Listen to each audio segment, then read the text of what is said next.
Sinontakte ng netizens ang ilang mayor at board members sa Cebu na may nakaschedule na biyahe sa Europa habang binabagyo ang kanilang probinsya. Nasa frontline ng balitang yan, si Rainiel Pawid.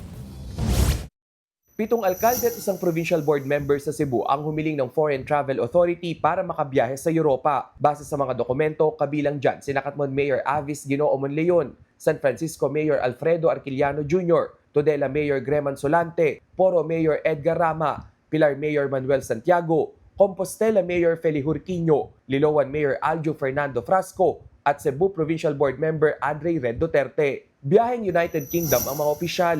Personal travel daw ito. Pinakamaagang alis ay October 30 at pinakamatagal na balik ay November 11. Isinumite ang mga request sa iba't ibang araw simula September 4 hanggang September 23. Pirmado yan lahat ni Cebu Governor Pambari 4. Inaprubahan ito bago pa man tumama ang magnitude 6.9 na lindol sa Cebu noong September 30 at bago pa man mapuruhan ang bagyong Tino ang probinsya nitong Martes. Pero October 30 pa lang nag-abiso ng pag-asa na may nagbabadyang sama ng panahon na posibleng tahaki ng Visayas. Habang nitong November 1, naglabas na ang pag-asa ng Tropical Cyclone Bulletin tungkol sa namuong bagyong Tino kung saan tatamaan nito ang Cebu. Kaya puna ng ilang netizens kawalan ng delikadesa at integridad kung tumuloy pa ang mga opisyal pa Europa kahit binabagyo ang probinsya na bumabangon pa nga lang sa pinsala ng malakas na lindol. Pero meron din namang dinedepensa ng mga mayor at board member, lalo't wala naman daw kamalay-malay ang mga ito na magkakaroon ng lindol at bagyo. Bagamat kinumpirma ng Office of the Governor ang Foreign Travel Authority, hindi nito matiyak kung natuloy nga ang pagbiyahe ng mga opisyal. Sinusubukan pa ng News 5 na kunin ang pahayag ng mga mayor at board member. Nagbabalita mula sa Frontline, Rainiel Pawid,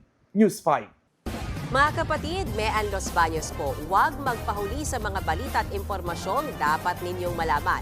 Para sa mas malawak na balitaan at diskusyon, mag-follow at mag-subscribe na sa social media pages ng News 5.